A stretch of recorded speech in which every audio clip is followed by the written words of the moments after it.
ambao Simba waliutawala kwa kiasi kikubwa sana. Muda mwingi Coastal Union walikaa kwenye eneo lao, haswa kwenye box walijazana ili kutokuwapa mianya mingi Simba kuweza kutengeneza nafasi ili kuweza kuwafunga magoli mengi, lakini haikuwa hivyo. Licha ya kukaa kwenye eneo lao kwa dakika 45 za kwanza, kwa sababu nilikuwa naangalia takwimu, Coastal hawakupiga shuti hata moja golini kwa Simba. Yaani kulikuwa hakuna shot off target wala on target. Sio vizuri. Kulikuwa hakuna shot off target wala on target.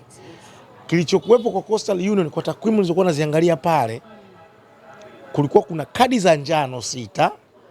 Kulikuwa kuna foul 6 na kadi ya njano 1. Sijui vizuri. Yaani foul 6, kadi ya njano 1, hakuna shoti lolote. Ina maana ni mchezo ambao ulikuwa unachezwa zaidi upande mmoja. Sasa nini ambacho kilichokosekana kwa Simba? Kwanza kabisa ni ubora wa golikipa wa Coastal Union. Ujue sio mechi ya Simba tu ile. Kama watu wamefuatilia, ujue mimi naangalia mechi karibia zote za ligi kuu Tanzania bara. Mechi ya Mashujaa, mechi ya Yanga ambayo walishinda goli 4, mechi ya TRA mpaka hii ya Simba.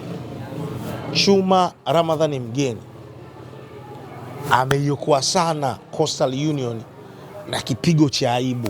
Yaani sasa hivi tunazungumza 5, 6, 7, 8. Sio vizuri, lakini kwa sababu ya ubora aliokuwa nao, kwa sababu ni shot stopper mzuri kwenye kuokoa michomo, imewafanya kidogo Coastal Union kupunguziwa idadi ya magoli. Kwa sababu hii leo Simba walitengeneza nafasi nyingi sana kipindi cha kwanza. Walitengeneza nafasi nyingi mno. Isingekuwa ubora wake yeye pamoja sasa kutokutumia vizuri nafasi kwa upande wa Simba, tungezungumza kuhusiana na magoli 3, 4, 5, sio vizuri mechi ya leo. Lakini Simba hawakuwa clinical enough kuwa na utulivu kwenye box la Coastal Union na kuweza kutumia nafasi ipasavyo. Kuna nafasi kadhaa ambazo walizipata Simba. Moja ikiwemo ile ya Chama ambayo ilienda kuokolewa na mabeki kwenye mstari, lakini nyingine aliipata Dumbe ikagonga mwamba, sio vizuri. Nyingine aliipata Morsi Abraham ya kichwa, free header, akaicheza nakumbuka Chuma Ramadhani Mgeni, sio vizuri. Na nafasi kadhaa hapa ukiacha pia nusu nafasi nyingine. Yaani kipindi cha kwanza Simba namna alikuwa anatakiwa aende ameshafunga magoli 3 au 2. Lakini haikuwa hivyo. Hakuwa clinical enough, lakini ubora wa Chuma Ramadhani Mgeni. Kingine ambacho kilichofanya mechi kupooza, Simba walikuwa hawachezi kwa gia ya juu. Yaani leo mimi nilikuwa nikiwaangalia Simba, naona walikuwa wamerelax. Yaani kama vile wametoka kwenye mzigo mzito kuubeba, yani wametoka kubeba mzigo mzito. Nafikiri hiyo mentality waliingia nao kwenye mchezo wa leo. Kwenye mechi 3, 2 za kanda ya Ziwa na 1 ya kanda ya kati, walienda kama vile wamebeba mzigo kule. Wakatumia energy, ulikuwa unaona Simba wanacheza kwa energy kubwa, pressure kubwa, walikuwa wanacheza kwa ufundi mwingi sana, kwa kujua kwamba zile mechi ni ngumu. Sio vizuri. Kurudi Dar es Salaam ni kama vile wamerudi comfort zone. Yaani sehemu ambapo tumerelax. Tutuambia nini sasa? Tumerelax. Leo nilikuwa nikiwaangalia, ulikuwa unaona hawachezi kwa njaa. Sio vizuri. Matamanio yale ya kutaka kuwafunga magoli mengi Coastal Union, kwa sababu mimi sikufichi Salome, Simba wameanzia kwenye gia ya juu sana msimu huu, tofauti na msimu uliopita. Na hii gia ya juu ndio inaenda kutengeneza ushindani kwenye eneo la ubingwa wa ligi kuu Tanzania bara. Unajua msimu uliopita Simba walianza kuharibu kwenye mechi za 4 za kwanza, kama unakumbuka vizuri. Unakumbuka vizuri? Sare walianza kuharibu yani. Alafu kelele zikawa nyingi, kama unakumbuka vizuri. Mpaka kidogo wanaenda kwenye mashindano ya klabu bingwa barani Afrika wampige Mzee Mangungu, kama unakumbuka vizuri. Kelele zilikuwa nyingi sana. Sasa Simba wameanza kwenye gia ya juu, mechi 4 alama 12. Ina maana kama kutia pressure, anaendelea kutia pressure dhidi ya wapinzani wake ambao wanagombania nao ubingwa, kwa maana ya Yanga na ikiwezekana Azam FC kama ataingia kwenye kinyang'anyiro hicho. Lakini hivi sasa Simba kaishatuma ujumbe kwamba msimu huu ubingwa unapaswa kuamuliwa aidha kwa magoli, sijui vizuri, au watakapokutana wenyewe sasa Simba na Yanga ama Simba na Azam, Yanga na Azam, na kuna baadhi ya mechi vigumu hapa kukutana navyo TRA nani wale wabishi. Lakini kuna statement tayari walishaituma Simba, kushinda mechi 4 consecutive is not easy. Ni kweli wameshinda goli 1-0, lakini ni mechi 4 consecutive. Huu ni ujumbe tosha ya kwamba msimu huu ubingwa unaweza ukaamuliwa na nini? Na magoli. Kwa hiyo sehemu gani ambapo Simba wanapaswa kupaboresha zaidi ni kwenye ufungaji wa magoli mengi, na ndipo hapo unaona Young Africans wao wanachanga karata zao vizuri. Wakikakuta katimu kamekaa ovyo ovyo, wanakababua kwelikweli, chapa kwelikweli kisawa sawa, sio vizuri. Kwa timu kama Coast leo hii Simba kwa nafasi ambazo walizozitengeneza hamna walikuwa wanatakiwa waondoke hata na magoli 4 hivi au 5 katika kutengeneza mazingira na uwiano mzuri kwenye msimamo wa ligi kuu Tanzania bara, ili kuweza kutoa pressure hata siku labda ligi inaelekea kuisha, wako katika kiwango kizuri na wamekusanya alama vizuri, magoli yawe sehemu ya manufaa yao ya kuweza kuamua hatima yao ya nini, ya ubingwa. Kwa hiyo eneo hilo kwa kiasi kikubwa leo hii mimi nikiangalia Simba wamefeli kutokutumia nafasi, ubora wa Chuma Ramadhani mgeni, lakini pia wachezaji wa Simba kuwa clinical enough. Muone, kwa mimi nafikiri walipaswa kufanya zaidi ya kile ambacho walichokifanya leo. Tuangalie kikosi ambacho wameanza nacho leo Steve Barker, ambao leo Mpanzu alianzia benchi, lakini amemwanzisha Ibrahim Dumbia baada ya michezo miwili iliyopita kutokuanza na Ibrahim Dumbia. Amepewa nafasi tena ya kuanza. Performance ya Ibrahim Dumbia, lakini kipindi tunautazama mchezo, moja ya kitu ambacho walikizungumza ni kwamba Elie Mpanzu ni kama hastahili kuwa benchi kwa kila ambacho amekionyesha baada ya kuingia mule ndani. Tuanze kwanza kwa nafasi ambayo amepewa Ibrahim Dumbia. Nafasi aliyopewa Ibrahim Dumbia, hata kama kuna hofu kutoka nje, kuna pressure, sio maana yake, anapaswa kuitumia ipasavyo. Mbosso anasema huruma sio malezi, sio vizuri. Yaani Dumbia hapaswi pia kuishi kwenye comfort zone ya kwamba nitapewa muda, napewa nafasi na kocha, labda sisi tunamtetea. Yani hapaswi kuishi kwenye mazingira hayo.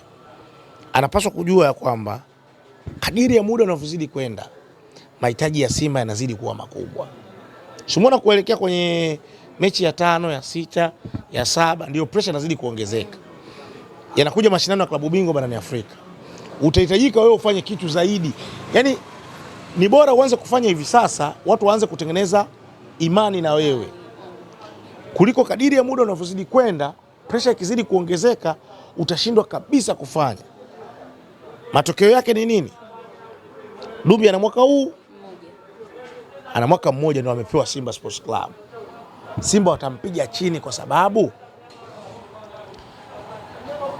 club zetu ukiacha kuendeshwa kiufundi, kuna pressure pia kutoka nje kwamba wanapaswa kufanya vizuri, si tu kwenye ligi, mpaka mashindano ya klabu bingwa barani Afrika. Lakini kuna ushindani kwenye hizi timu, huyu akifunga tunataka na wewe ufunge. Mashabiki wakitaniwa, pressure inazidi kuwa kubwa, watatoa pressure kwa uongozi, benchi la ufundi, mwisho wa siku wataachana naye, ataondoka. Hizo ni sababu za nje ya uwanja. Sio vizuri. Sababu za kiufundi zinamlazimu Dumbia kufunga. Yaani sawa, unajiposition vizuri, yes tunaona. Sio vizuri.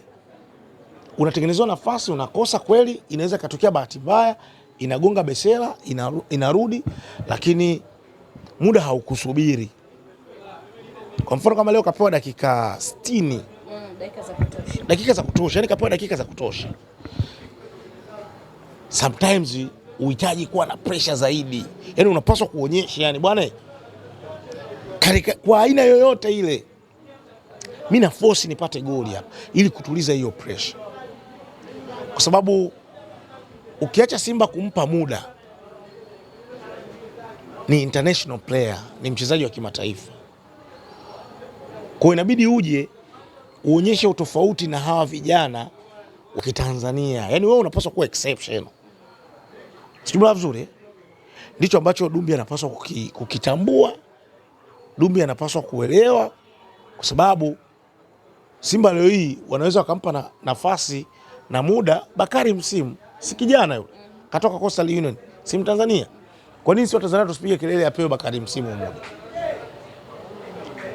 Kwa nini tunamtetea Dumbi? Kwa sababu tunaamini muda ni mchache sana. Kwa hiyo huu muda mchache inabidi atengeneze imani. Salome aonyeshe.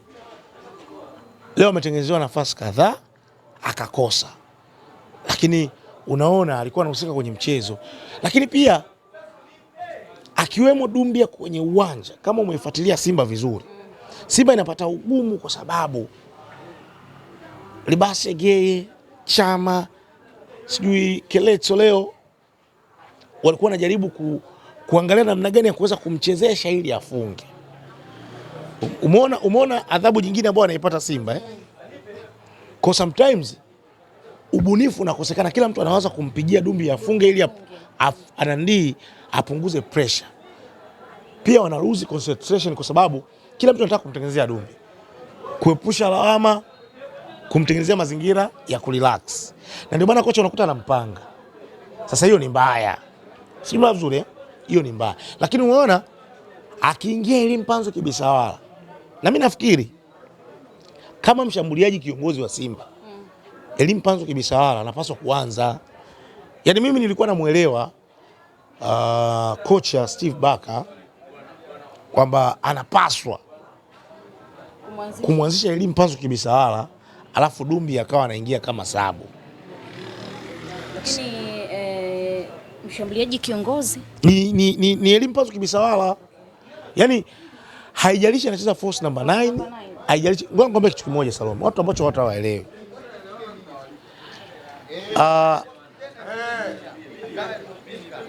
Ukweli ni kwamba licha ya Elie Mpanzu Kibisawala kucheza kama force number 9, ukweli unabaki ya kwamba Elie Mpanzu Kibisawala ndio mshambuliaji kiongozi wa Simba. Sibula vizuri. Sauti hamna Salome. Nilikuwa sijawasha, si ndio? Unajua nimepata tu hisia nikawa naangalia. Sasa atakupa muone yaani ukiacha Elie Mpanzu Kibisawala ni force number 9, kwa sababu watu wengi ukiwaambia bwana mshambuliaji kiongozi wa Simba hivi sasa ni Elie Mpanzu, wanakuambia ni force number 9. Sasa force number 9 huyo anaweza akasimama kama mshambuliaji wa kwanza. Si mbona vizuri? Kwa mfano Liverpool alikuwa anacheza Roberto Firmino kama force number 9. Ndio alikuwa mshambuliaji kiongozi. Ila sometimes alikuwa husiki kwenye kufunga magoli. Walikuwa wanahusika kwenye kufunga magoli alikuwa ni Mohamed Salah na Sadio Mane. Hivyo kwa Pep Guardiola na Manchester City. Kuna muda alikuwa amtumii Kun Aguero kama mshambuliaji kiongozi. Alikuwa anamtumia Gabriel Jesus kama force number 9. Si vizuri? Na akaenda akampa ubingwa. Kwa ni mwalimu yeye kuamua. Sasa mwalimu Steve Barker, Salome, kama umemfuatilia, msimu huu alikuwa ameamua kwenda na washambuliaji hawa Elie Mpanzu Kibisawala, Suleiman Mwalimu, alafu Dumbi ndio waje kuwa backup ya hawa washambuliaji wawili. Sijui vizuri. Kwa washambuliaji wawili ndio walimaliza nao msimu uliopita na walikuwa katika kiwango kizuri, ndio alikuwa naamini ndio watakuwa washambuliaji kiongozi. Sasa mahesabu yamebadilika baada ya Suleiman Mwalimu kuondoka kwenda Yanga. Kwa ilibidi Simba waingie sokoni kwenda kutafuta mshambuliaji mwingine. Sasa majukumu yakabadilika hapa. Elie Mpanzu Kibisawala akabaki kama mshambuliaji kiongozi, Dumbi akawa mshambuliaji wa pili, wakaenda kumchukua Ismail Mgunda kuwa mshambuliaji wa 3. Sasa Ismail Mgunda ndo anapaswa kuja kuuliza maswali magumu kwa hawa washambuliaji wawili. Dumbia pia alipaswa kumuuliza swali gumu sana Elie Mpanzu Kibisawala kama force number 9 na mshambuliaji wa kwanza wa Simba. Kitu ambacho kiangalia mpaka sasa kashindwa. Kwa hiyo anapaswa kuendelea kuanza yule Elie Mpanzu Kibisawala. Kwa sababu leo second half alivyoingia unaona kasi iliongezeka kwenye eneo la ushambuliaji. Sio vizuri. Akawa msumbufu na ujue Elie Mpanzu Kibisawala akai eneo moja. Anatoka kushoto, anatokea kulia, anatokea katikati, ana skills, ana uwezo wa kufanya dribbling, ana uwezo wa kufunga, ana uwezo wa kupiga. Kinachomhukumu Elie Mpanzu Kibisawala, na ndio nafikiri anagombana na kocha na aanze kwenye kikosi cha kwanza, ni uchoyo. Sio vizuri. Elie Mpanzu kinachomgharimu, na nafikiri kocha ameliona hilo. Kinachomgharimu Mpanzu amezidi uchoyo, lakini ndio mshambuliaji kiongozi na ndio angekuwa anawapa meno makali sana Simba Sports Club akiwa anaanza. Alafu si kaisha chosha wale mabeki, Dumbia anakuja kama mshambuliaji option namba 2. Mwalimu anabadilisha style of play. Lakini yupo Ismail Mgunda leo angalau kapata dakika 10 ambazo bado hatujaona chochote, bado hatujaona. Sio vizuri. Lakini kapewa hizo dakika ngapi? Dakika 10. Kwa hiyo ukiniuliza mimi kuhusiana na eneo la ushambuliaji, kuhusiana na Dumbia, nitakujibu hivyo. Dumbia kadiri ya muda unavyozidi kwenda anapaswa kujua nini anapaswa kukifanya ili kuhakikisha kwamba anatengeneza imani kwa mashabiki. Kocha anamwamini tayari, anampa nafasi. Sio vizuri. Lakini always Salome, hao mashabiki wa Simba wanaomlaumu Dumbia tusiwachukulie poa, wanaomsema na kadhalika. Kwa sababu shabiki anataka ushindi, anataka mshambuliaji ufunge, na mshambuliaji usipofunga, kwa sababu ndio eneo ambalo watu watakuhukumu, hilo ni tatizo. Mechi ya 4 sasa, Dumbia angalau anapata dakika za kufanya nini, za kucheza. Bado yes, bado muda upo, lakini bado hajatoa kile ambacho mashabiki wa Simba, benchi la ufundi na wadau wa soka wanakihitaji. Pengine ni kwa sababu ya pressure, lakini anapaswa kuacha pressure kwa sababu huko mbele ambapo tunapoelekea ndio kuna pressure zaidi, na inawezekana sasa hiyo pressure ikameza, alafu mwisho wa siku kummeza, akamezwa zaidi, akarudi mali na akamezwa tena mali akaenda. Tumalize na Nathaniel Chilambo, man of the match leo. Nathaniel Chilambo, wakati Nathaniel Chilambo anafanya utundu wake na ufundi wake, nilikuwa namwangalia kocha wa timu ya taifa Miguel Gamondi, yupo juu pale anamwangalia. Nafikiri alikuwa na enjoy sana kumuona Nathaniel Chilambo.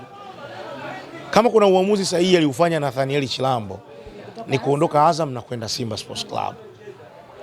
Nafikiri kuna nafasi kubwa sana ya kucheza AFCON 2027. Simula vizuri, si alikuwa apati national call up. Kitendo cha kwenda Simba, wanasema kufa kufaana. Kitendo cha kuumia Shomari Kapombe, kitendo cha kupata kadi nyekundu Duchu. Nafikiri kile ambacho tulichokuwa tunatukana sisi ambao tulikuwa tuna imani naye na tulikuwa tunasema kuhusiana na ubora wake, na tukasema Simba wamefanya usajili sahihi kwa sababu tulikuwa tunamuona akiwa Azam. Watu wasema alikuwa anapigwa benchi, tulikuwa tunasema jamani, apigwe benchi huyu alikuwa anatumika kimkakati, ni versatile, anaweza kucheza kushoto, anaweza kucheza kulia. Kuna muda alikuwa anapishana na Lusajo Mwaikenda mpaka kichwa kilikuwa kinamuuma. Florai Benge, tulikuwa tunasema hakuna Simba anamsajili, msajili anakaa benchi. Lakini hivi sasa nafikiri Salome, ukienda kuuliza mashabiki wote wa Simba na wale mashabiki wote ambao walikuwa wanalalamika, vipi, mna doubt tena kuhusiana na Nathaniel Chilambo? Watakwambia hatuna doubt yoyote. Yule ni mchezaji bora hivi sasa pia kwenye kikosi cha Simba Sports Club. Fikiria Salome leo alikuwa anacheza kama fullback wa kushoto. Yeye ni fullback wa kulia, ila anaweza kucheza kama fullback wa kushoto. Nathaniel Chilambo ni versatile. ana uwezo wa kucheza kama kiungo. Sasa leo alikuwa inverted, anakuja kuingia katikati kama kiungo, yani anaufinya uwanja, simula vizuri anaingia katikati, yeye ndo anakuwa kama playmaker, anaichezesha timu.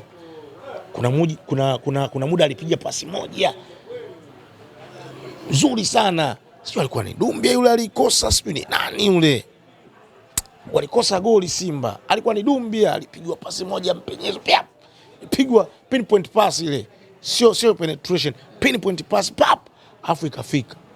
Nafikiri Dumbia yule akapiga, afu beki akaja akaweka mguu, mpira ukatoka. Nathaniel Chilambo ni dhahabu ambayo ilikuwa mchangani. Simba wameenda wameichimbua, wameisafisha, na sasa inang'aa. Mnyonge mnyongeni, haki yake mpeni. Nathaniel Chilambo hivi sasa anastahili heshima na ni miongoni mwa mabeki bora kwenye ligi yetu kwa sasa. Ukubali, ukatae, huo ndio ukweli. Salome, asante sana.